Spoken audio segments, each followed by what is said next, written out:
Assalamualaikum warahmatullahi wabarakatuh kepada semua, terutama sekali kepada pensyarah kami Dr. Salahuddin. Semoga kita semua sentiasa di bawah keberkatannya.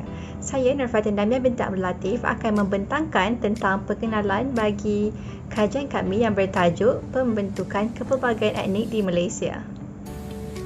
Kewujudan kepelbagaian etnik secara tidak langsungnya dapat mewujudkan kepelbagaian budaya.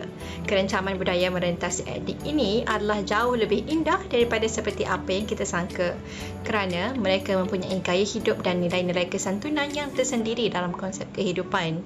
Masyarakat Melayu merupakan bumi putera di Malaysia, manakala masyarakat India dan Cina juga termasuk dalam kaum utama di Malaysia seperti apa yang saya telah sampaikan sebentar tadi. Daripada pendapat Islam pula, Islam satu sistem hidup yang bersifat rabbani dan menganjurkan kepada manusia agar sentiasa berlaku adil dalam setiap tindakan yang diambil. Konsep persamaan dalam Islam perlu diasaskan kepada kenyataan bahawa kejadian manusia yang pelbagai etnik, bangsa dan keturunan adalah satu fitrah kehidupan yang perlu diterima oleh setiap insan.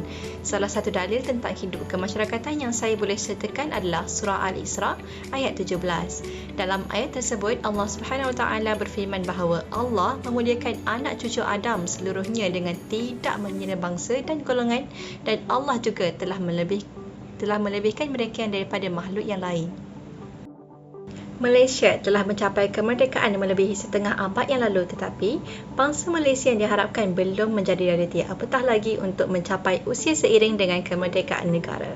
Justru antara persoalan yang boleh dilontarkan dalam perbincangan makalah ini ialah mengenal pasti asas-asas hubungan etnik menurut Islam, menyatakan pembentukan kepelbagaian kaum di Malaysia dari aspek perpaduan, membincangkan impak penjajahan barat kepada masyarakat pelbagai etnik di Malaysia, juga mengadaptasikan langkah-langkah kesedaran dalam diri individu bagi mengekalkan keharmonian etnik di negara Malaysia. Sekian, itu sahaja daripada saya. Terima kasih. Assalamualaikum. Terima kasih Damia. Saya Nelly Izzati. Baiklah, kita akan teruskan dengan asas-asas hubungan etnik menurut Islam. Terdapat 6 asas-asas hubungan etnik. Yang pertama ialah Al-Ta'aruf yang bermaksud berkenal-kenalan. Ianya merupakan suatu usaha mengambil tahu latar belakang kehidupan individu lain dan budaya masyarakatnya melalui nama, tempat tinggal, pendidikan dan aspek sosial yang lain, dan berkenalan amat penting bagi memulakan daya kerjasama yang membawa manfaat kepada manusia. Seterusnya ialah Al-Tafahum yang bererti saling memahami antara satu sama lain. Faham memahami amat penting dalam hidup masyarakat yang terdiri daripada pelbagai kaum dan etnik. Hal ini demikian kerana Al-Tafahum dapat melahirkan sikap hormat menghormati terhadap perbezaan agama, budaya, bahasa dan nilai kehidupan setiap kaum. Asas hubungan yang ketiga ialah Al-Ta'awun yang membawa maksud tolong-menolong dan bantu-membantu. Dalam konteks masyarakat plural di Malaysia, hal ini amat penting bagi mewujudkan suasana hubungan sosial yang harmoni, dan sikap bantu-membantu dalam hidup bermasyarakat dapat menghindarkan masalah dan membolehkan urusan dilakukan dengan lebih efisien. Seterusnya ialah Al-Ukhuwah yang bererti persaudaraan. Persaudaraan ialah ikatan kerohanian yang mendalam dalam jiwa sehingga menghasilkan kasih sayang, sifat belas kasihan, tanggungjawab dan elemen empati dalam diri. Asas hubungan yang kelima ialah Al-Mahabbah yang bermaksud cinta yang mendalam. Masyarakat yang terdiri daripada berbilang etnik wajar menyemai dan memupuk sifat kasih sayang dalam jiwa. Hal ini kerana sifat ini dapat melahirkan hubungan komuniti yang mesra dan harmoni, sekaligus dapat menghilangkan cas-cas negatif atau sifat-sifat buruk yang melingkar dalam diri. Asas hubungan yang terakhir ialah Al-Tadhamun yang membawa maksud jamin-menjamin. Jamin-menjamin membawa maksud seseorang itu bersedia untuk saling melindungi antara satu sama lain dalam kalangan masyarakat yang terdiri daripada pelbagai etnik. Apabila sifat Al-Tadhamun wujud dalam diri individu, rasa tanggungjawab untuk memberi pertolongan kepada masyarakat yang dalam kesulitan akan lahir secara tidak langsung tanpa mengira agama dan bangsa. Baiklah, bahagian yang seterusnya akan dibentangkan oleh Amani. Assalamualaikum, saya Nur Amani binti Abdul Hafiz akan meneruskan pembentangan ini dengan subtopik variasi etnik di Malaysia membentuk perpaduan. Saya mulakan dengan faktor pembentukan kepelbagaian kaum di Malaysia di mana dari segi politik, pembentukan kepelbagaian kaum ini wujud dengan adanya parti politik seperti UMNO, MIC dan MCA.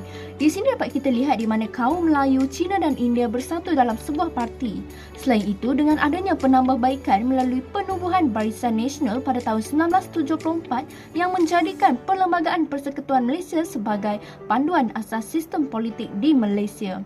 Seterusnya, dari segi ekonomi, pembentukan kepelbagaian kaum ini wujud disebabkan pelaksanaan sistem pecah dan perintah yang dilaksanakan pemerintah kolonial semasa era penjajah. Antara usaha yang dilakukan kerajaan adalah rancangan pembangunan pelaksanaan secara berperingkat seperti rangka pembangunan Persekutuan Tanah Melayu, rancangan Persekutuan Tanah Melayu pertama dan kedua di mana antara intipatinya adalah dasar wawasan negara dan dasar transformasi negara. Dari segi agama dan sosial pula, konsep Tuhan Yang Maha Kuasa atau Tauhid dalam Islam menarik minat ramai orang untuk mendalami agama ini kerana Islam menganjurkan akhlak mulia, hidup dalam harmoni, mengetengahkan idea kehidupan yang bahagia di dunia dan di masa hadapan. Serta budaya perkahwinan campur bukan sahaja untuk memperluaskan hubungan tetapi juga menjadi tindakan diplomatik antara negara seperti pernikahan antara Sultan Melaka dan Puteri Pemerintah Cina.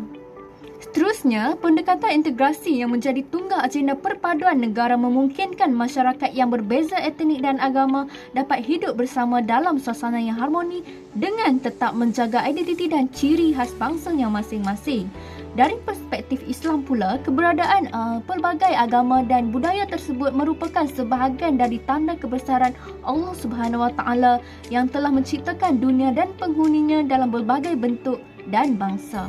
Walaupun rakyat Malaysia terdiri daripada pelbagai penganut agama dan mengamalkan budaya yang berbeza, sifat kebersamaan serta cintakan keharmonian dan keamanan perlu ada bagi merealisasikan matlamat perpaduan nasional. Terakhir sekali daripada saya, kejayaan Malaysia dibina atas usaha bersama dan dibangunkan secara obligasi dalam semangat yang tidak membenarkan berlakunya tafsiran sempit dari segi identiti warga, tidak membenarkan berlakunya amalan ekstremisme agama, tidak mengizinkan berlaku ketidakadilan dalam kalangan masyarakat dan tidak mengizinkan tercetusnya sebarang kebimbangan terhadap jaminan masa hadapan perpaduan Malaysia. Jadi dapat saya simpulkan dengan adanya pemikiran terbuka terhadap agama, budaya dan bangsa di Malaysia sememangnya dapat membuktikan bahawa Malaysia adalah sebuah negara yang sedang membangun dan maju bukan sahaja daripada segi infrastrukturnya, malah dari segi masyarakatnya juga. Sekian daripada saya, terima kasih. Assalamualaikum warahmatullahi wabarakatuh. Saya Suhana binti Muhammad Idham. Seterusnya saya akan bentangkan tajuk kesan penjajah barat kepada masyarakat pelbagai etnik di Malaysia. Faktor yang pertama, wujudnya hubungan silang budaya adalah isu pendidikan di mana sistem pendidikan kebangsaan di peringkat sekolah rendah, menengah belum menerapkan pemahaman dan konsep hubungan silang budaya. Contohnya, buku-buku yang digunakan dalam silibus pembelajaran pelajar seperti pendidikan moral. Dengan ini kita dapat memupuk semangat kemasyarakatan dan nilai moral dalam kehidupan. Di samping itu, ia juga dapat mematangkan pemikiran dan penerimaan masyarakat tentang komunikasi antara budaya. Seterusnya ialah isu pergaulan. Pergaulan yang positif juga dapat mengelakkan dari tercetusnya hubungan silang budaya. Contohnya, aktiviti yang melibatkan pelbagai etnik dan budaya adalah gotong royong dan rumah terbuka seperti Hari Raya Aidilfitri Tahun Baru Cina. Dengan cara ini, kita dapat memupuk kesepaduan sosial dan keharmonian antara etnik di Malaysia. Yang terakhir adalah peranan kerajaan dalam mengawal isu ini. Kerajaan juga memainkan peranan yang besar dalam mempengaruhi hubungan silang budaya dalam kalangan etnik di Malaysia. Contohnya, konsep Satu Malaysia yang telah dilancarkan oleh Perdana Menteri. Sejurusnya, konsep ini juga dapat memupuk semua kaum Malaysia agar tidak mewujudkan jurang di antara kaum. Seterusnya adalah kewujudan persatuan pelbagai kaum. Malaysia adalah kaya dengan keunikan budaya, kepercayaan, adat dan kaum hidup.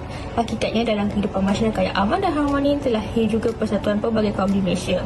Justru wujudnya rakyat yang mempersoalkan kebebasan bersuara.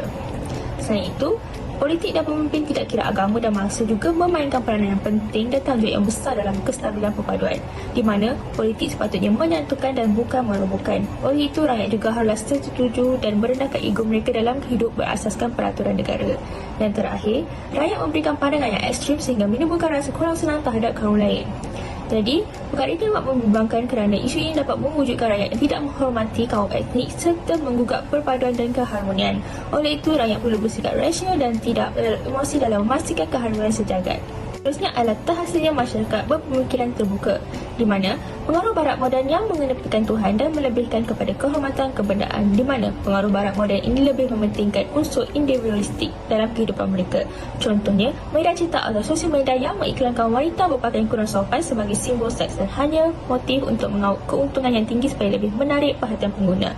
Secara tidak langsung, terhasillah isu sosial seperti gejala seks bebas. Hal ini juga membawa kepada masalah pembuangan bayi yang semakin tinggi di negara kita.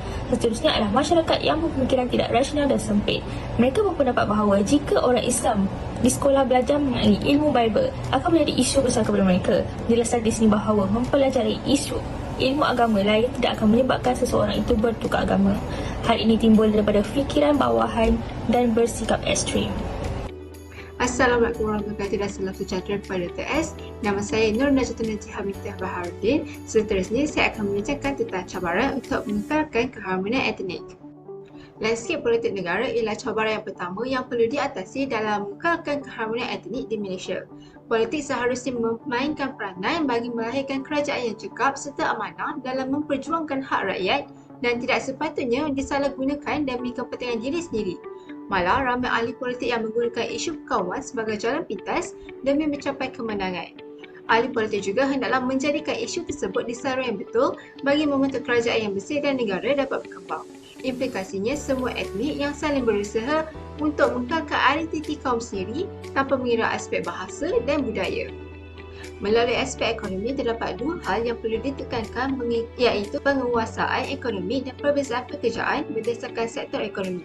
British telah memperkenalkan satu kaedah ekonomi secara berkelompok yang berat sebelah yang dikenali sebagai dasar pecah dan perintah yang dipisahkan mengikut kaum masing-masing. Kesan daripada hal ini dapat dilihat sehingga sekarang.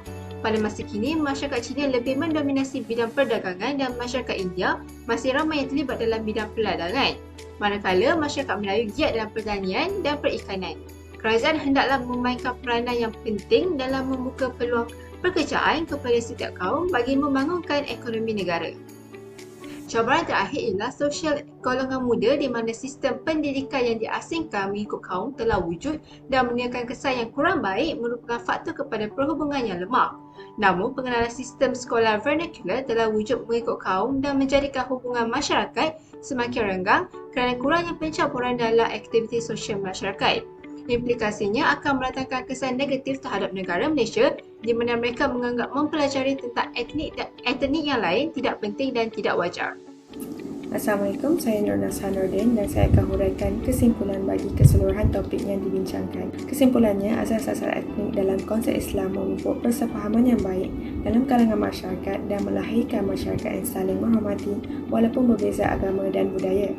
Selain itu, nilai empati juga diterapkan dalam kalangan masyarakat bagi menghindar permusuhan dan menjamin keharmonian antara sesama mereka.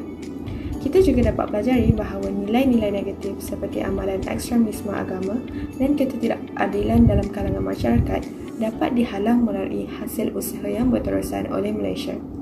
Namun begitu, Malaysia tidak seharusnya memandang enteng akan cabaran yang dihadapi dalam mengekalkan keharmonian etnik di negara ini.